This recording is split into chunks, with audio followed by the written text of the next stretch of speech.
Hey there, everybody. Happy Wednesday. Hump day it is. Geico Camel Day. Um, Markets maybe waiting for the Fed news coming out, the minutes from the last meeting. But the uncertainty out there, and I actually did a piece on this morning, is not really the Fed anymore, though it is obviously major what they're going to do, how they look at inflation, interest rates, all that good stuff. It's about Trump and tariffs. Bottom line, not being political, that's what the market is trading or not trading on right now. This constant flow of news um, that just quite frankly seems to be getting deeper and deeper, or maybe more, what's the word I'm looking for? Trying to be really kind of in the middle here. The rhetoric is just getting elevated. Let's say that. So that is what the market is focusing on right now, guys. Okay. Eco data, not much the rest of the week here. We do have the Fed minutes, like I said. And then next week, we will get some more eco data. So, hello, everybody. Thank you so much for being here.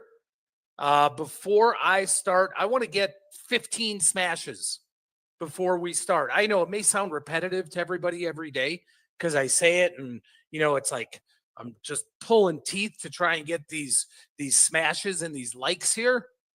Okay, we're at 14. But it really helps us out. It really helps us out. So I am asking. All right, there we go. There we go. So, you know what we have today?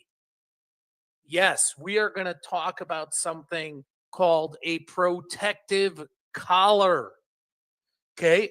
Not the kind you put on your pet when they have surgery. And though I thought that was kind of funny.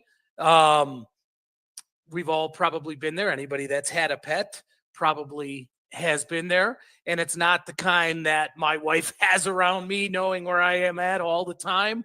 We're talking about free downside protection. Okay. Free downside protection. Now, we all know this is something we talk about all the time, that if we're going to get something, right, if there's a benefit to us for something, there's got to be an offset to that. We've got to be giving something back a little, right? That old adage of you can't get, there's nothing that's free, can't get anything for free, right? Well, that is here as well. But the protective collar is an unbelievable strategy to lock in profits. How many of you, let me ask before I move on here, have ever used a protective collar for one of your positions? Thank you, Karen. That is the cone of shame, Paul. You got it. We've all been there. Our pets have all been there. That is the cone of shame. Okay, Gene, you have not. How about anybody else? Have you ever used a protective collar, or have you ever even thought about it, or do you even know what it is? Because it is so important. Are we frozen here? I hope not. Mike Clark, are we frozen? Sure hope not.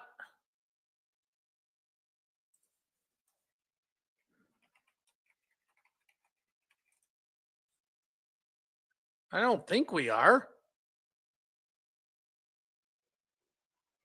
Hello. Test. Can everybody hear me? Test. Sure hope not. Okay, looks like we're good on our end. Okay, you may be frozen from the weather wherever you are, but I think our stream is good to go. All right. So, what is a protective collar? Okay, it is definitely a defensive strategy. Okay, what do I mean by that? It's a strategy that will limit further gains, but also eliminate or limit your potential losses. Okay, it protects you against losses from a big decline in a stock price. Okay, you can do it going into an earnings report. Maybe you have, I don't know, maybe you bought Nvidia on the dip last week. And we'll go through some live examples. Maybe you bought Nvidia at the dip sub 120, right? And you want to protect that position. Okay, or whatever other position. And you can do this in your IRAs. You have to talk to your investment manager about this, but you can do this in your IRAs, your 401ks. Okay. And what you're basically doing is buying a put and selling a call at the same time. Okay. So just imagine that before we go into some graphs or anything like that. You're buying a put. So you've got your bottom, right? You've got your, let's call it support here. You're selling a call. So you've got your limit, your ceiling up here.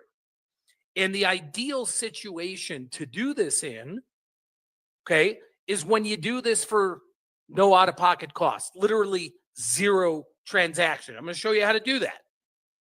Okay, you don't want to pay anything more. It's rare that you would get a credit for it. Can happen. Okay, but ideally you don't want to pay it for this position. Both options do need to have the same expiration date. Okay, so let's go a little further here. Okay, so what you're doing, let's say you own, and I'm just going to stick with NVIDIA, and then when we go to the charts, we can look at whatever stock you want to look at. Okay, let's say you own 100 shares of NVIDIA. Actually, let's make it a little more than that. Let's say you own 500 shares of NVIDIA. Okay, you would buy 5 puts. Okay, somewhere below where it's trading. Now, NVIDIA, I think right now is right around 140. Depending on what your threshold is, okay, maybe you buy the 135 put. Okay, you can buy the 138 put. You can buy the 139 put. You can buy the 120 put. Whatever you want. Yes, that's going to cost you money. But at the same time, you sell the same number, and you'll notice that I have in here the same number of covered calls, okay, at a strike above. Typically, they're going to be the same distance apart. If you go $3 below, you go $3 above, 4 and 4, 10 and 10, whatever it is. Now, you'll notice that I use the term covered calls, okay, because they're covered because you already own the stock. Okay, does that make sense? Okay, so you're buying a put, selling a call. You're attacking your stock from both sides. You're locking in profits to a drop if the stock drops. You're also, though, remember, if you're getting a benefit on something, we got to be given something. That give is the fact that we're selling calls above here. So you're limiting potential further gains. Okay. Now, it's not a riskless strategy. Okay. And you're probably thinking, well, then why the heck are we going through this right now? Why are you telling us that this is like such an amazing type of strategy? It's not riskless because it depends what strikes you use. Okay. But it is there to help cushion the blow of a steep price decline, protect potential losses below where the stock is trading. Okay, so a benefit of this protective collar, and we're going to talk about zero cost protective collars, okay, is that there's limited money you're putting forward. In fact, we want to do this as zero. Some people will do it and maybe pay a tiny bit of a debit just to get that protection. And that is because the call that we are selling covers the cost of the put that we're buying. Okay? So we look to do that for zero. Now, again, the risk you have is limiting some of that upside because let's say in the case of NVIDIA, trading 140, and let's say you use the 135 put, 145 call. Well, if the stock screams higher, that's great for your long stock position until you hit the short call, right? So you could get your stock called away from you, but at the same time, it is limiting that downside risk. Okay, does everybody understand that? Limiting downside, limiting upside potential. Okay, and again, we do this hopefully at zero cost. Michael Clark, how many smashes do we have?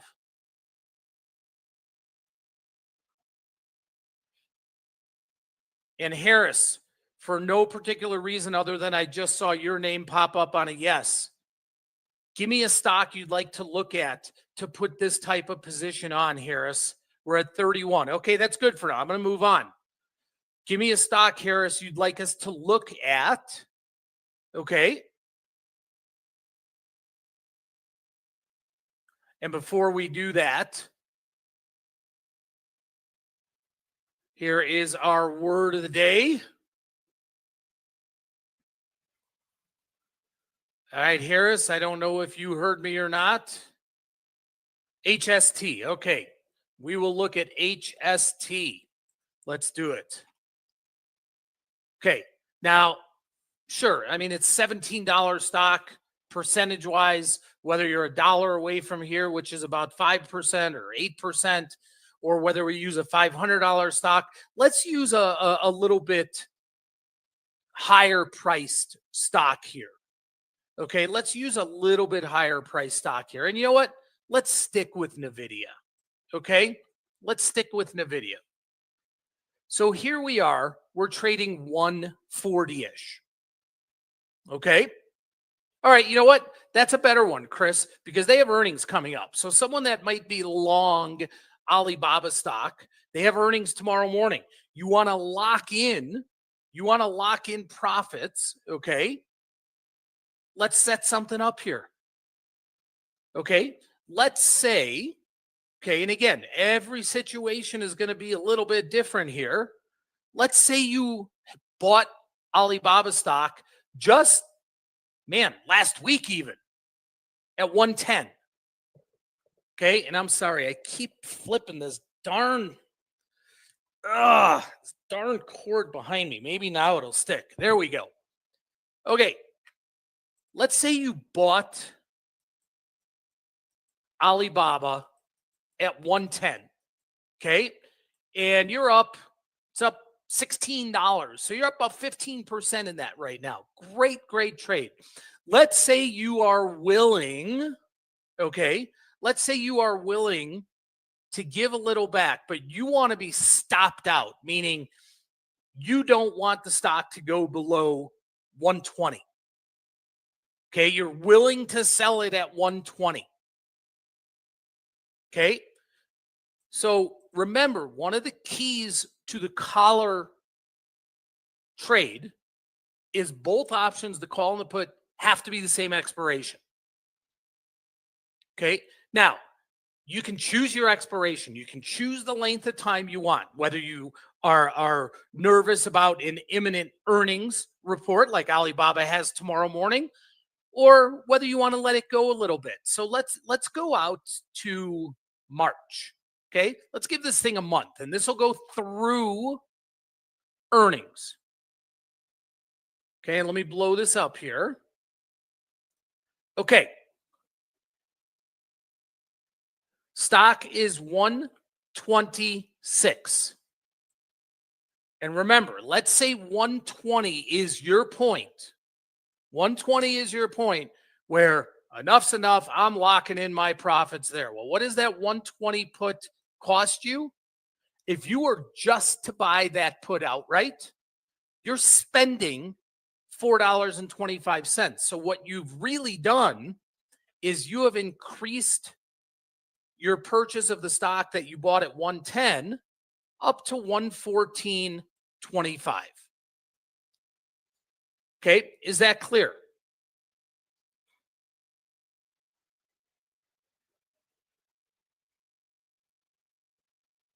Okay, good. Now, this is actually a really interesting one that we're looking at because now that I look at the options here, and this is a great thing if you own stock and you're trying to protect. This is a great situation because there is a massive skew to the call side in Alibaba right now. What does that mean? That means the upside calls are trading more expensively than the downside puts. So if you're looking to hedge with a collar your long stock position, you're going to get a big benefit in a situation like this. What do I mean? Well, we went $6 to the downside, okay, to stop ourselves out, where we had to pay $4.25. Now, if March expiration here, there are no strikes $6 higher, which would be 132.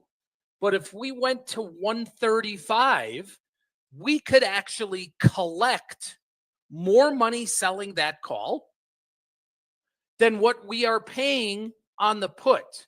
Not only that, but we're getting more room. We're getting benefit of more room to the upside. So we have $9 of room on the upside before we could potentially get called away on our long stock, and only $6 to potentially give up to the downside. And we're getting a little credit in this instance. So this isn't a zero protective collar. This is actually a credit protective collar. Okay, does everybody see that? Now, again, the keys to this, if you want to have complete hedge, complete protection on your position, if you owned 500 shares, you would buy 5 of these puts and you would sell 5 of those calls. Okay, because if you think about it, if the stock really drops, okay, you're protected at 120 on 500 shares of stock. Owning 5 puts lets you sell 500 shares of stock. If the stock flies on the upside, you could get called away on 500 shares of stock. So it isn't always, unless you want to only hedge, let's say half of your position, but it is always a 1-to-1-to-1. 100 shares of stock to 1 put, 1 call, etc. Okay, let's look at another example here. Okay, and you know what, Harris? We're going to do your HST. Okay, let's look at HST. They have earnings after the close today. Okay, stock is trading basically 17. Okay, so here, there's not a lot of option premium whatsoever. I'm not sure, what the company does and why there's like no expected move built in, but you could protect yourself, Harris, buying the 16 strike puts, selling the 18 strike calls. Okay. Now that just being, 1 strike away, you might as well just sell your stock at that point, because now you really have no upside and you're really cutting your downside pretty tight. Let's look at another one here, guys. What's another stock somebody would like to look at?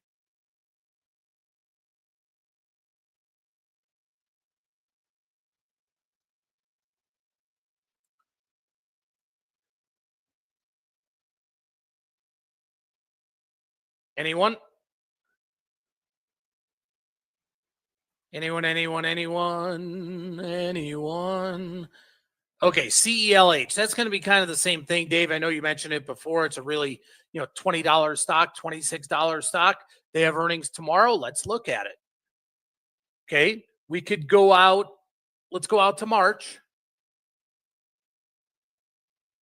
Okay, let's see if we can find an X here. Let's go to March 14th, since there are $26, $26 strike options, and the stock is 26. Okay, so you want to protect yourself. Let's say you're willing, I don't know, 10%, right? 10% to the downside. So you might want to buy the 23 put that costs you, just over $1.10 or so. Well, here's another one. Here's another one where you're getting the benefit because there is a big call skew. The implied volatility on the call side is much higher. So if we went $3, so equidistance on the upside, you could sell the 29 call for like $1.60. You could do that for a 50-cent credit.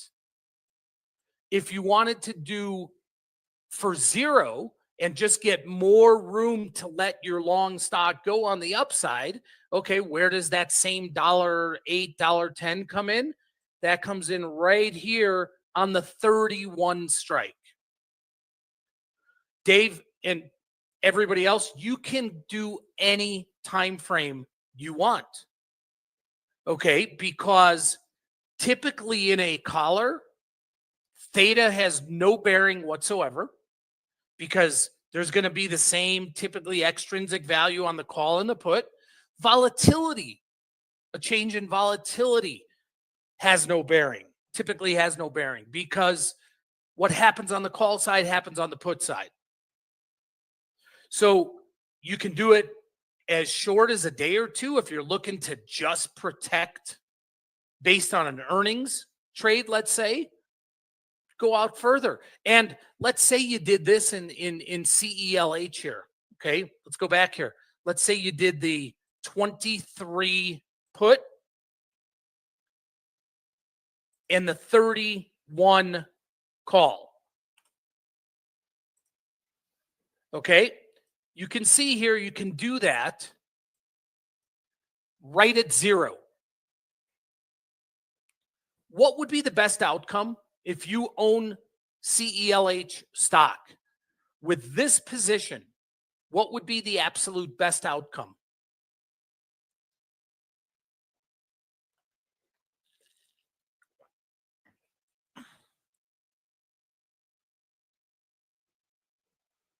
Come on, bonus points.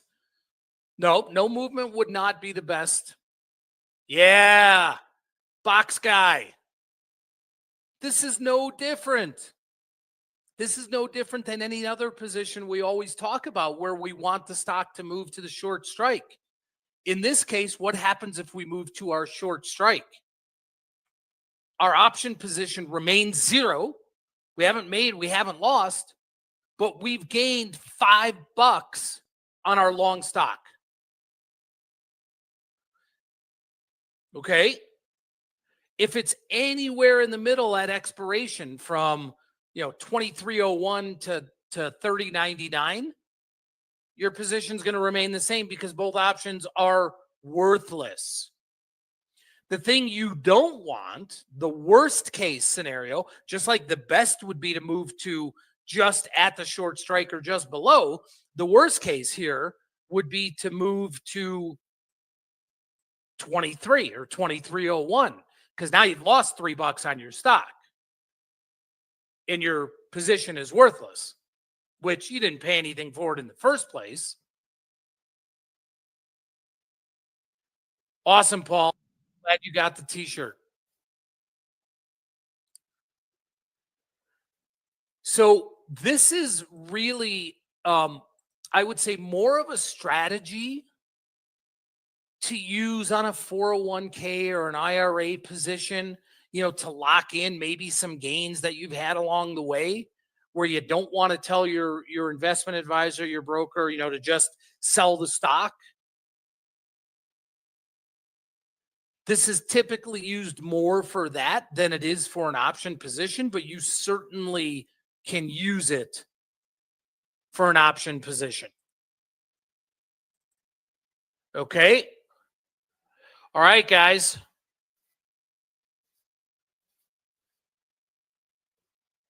There is our smash of the day here. How many do we have? How many smashes do we have, Mike? Does anybody have any questions on the collar? And again, you can adjust the strikes based on your tolerance. If you want to pay a little bit to have a little bit more protection, meaning that the put is a little closer to where the stock is, sure, you can do that. Optimally, we'd like to do this for even or even a credit.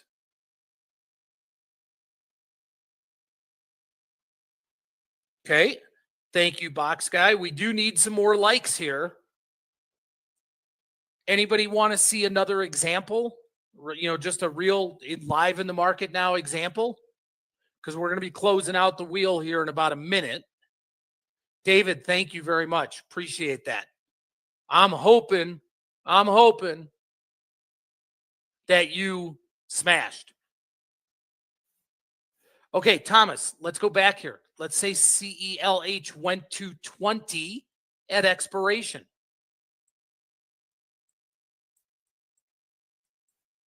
Okay, what would the outcome be? Well, you absolutely would have lost $6 on the stock position, right? But you gained $3 on the put position. So your net would be a $3 loss, which is why you chose the 23 strike put, saying ahead of time, all right, if this stock goes down, I'm willing to get out of it at 23, or you could do it at 24, or 22, whatever it is. Does that make sense to you?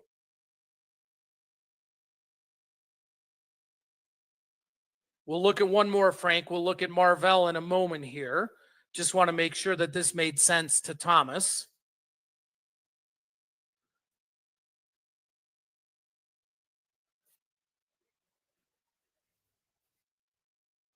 No, you would not be holding your stock, Thomas, because you would exercise your put.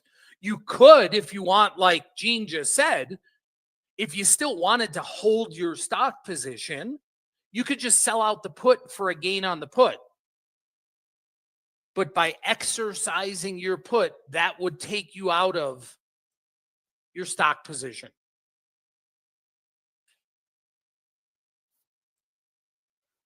Okay. All right, Frank, I said we would look at Marvell.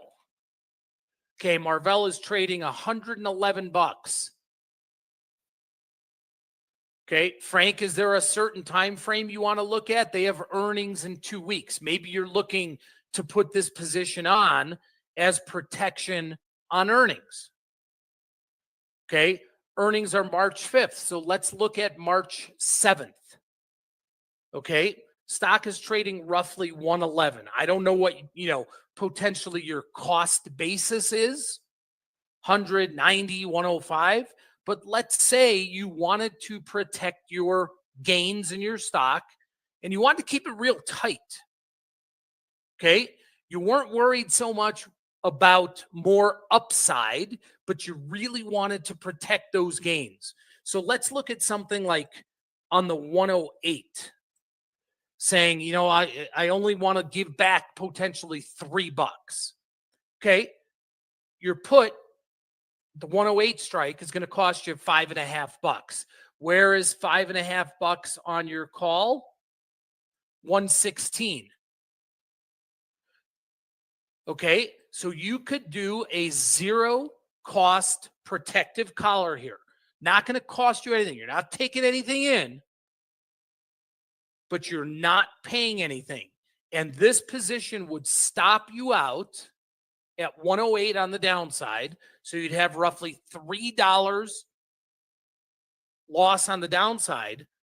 But at the same time, if the stock went up, you're good all the way till 116. So you could profit more on your stock before it got called away.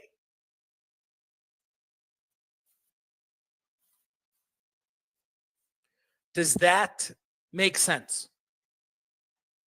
And again, You can use any expiration you want. Any expiration you want. If you just, let's say you have some stock stuffed away in your IRA and you don't even want to think about it, and you just want to know that 6 months from now, a year from now, whatever it might be, use that expiration.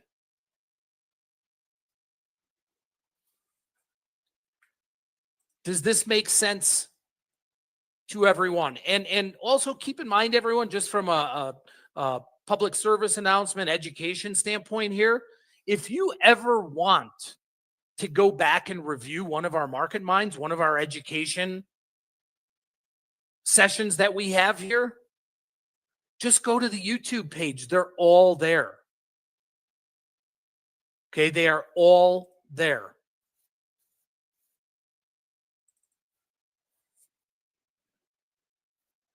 Absolutely, it works on ETFs, Thomas. 100%. SPY, Qs, whatever. 100%.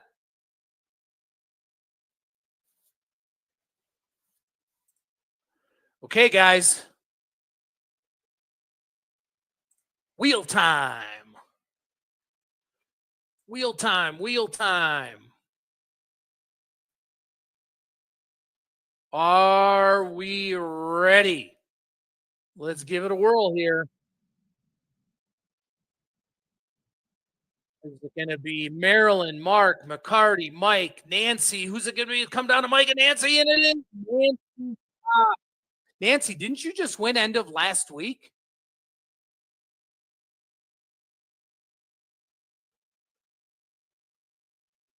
Nancy, are you in the house?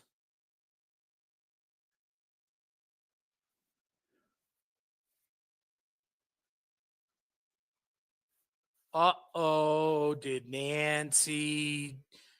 Oh, she's here. I thought maybe she just quietly scooted out the back door. All right, Nancy, congrats. You know what to do. Shoot us an email. Okay, I just remember the name. Very nicely done. That means there's new swag coming your way. Email me your info, prosperswag@prospertrading.com. All right, everybody? Appreciate all of you tuning in. This was a really, really good one here. Something that, we don't talk about a lot, but really an important strategy for you to know, whether it's a trading position or, longer term investment. Okay. Special public service announcement. We are having a Prosper Coaches Retreat starting tomorrow. There definitely will not be a Market Minds tomorrow. There may be one on Friday, trying to figure out timing of it. There definitely will not be one tomorrow. All right. Thank you, everybody. Always appreciate all of you. Fed Minutes coming up soon here in half an hour. Talk to you later, everybody. Bye-bye.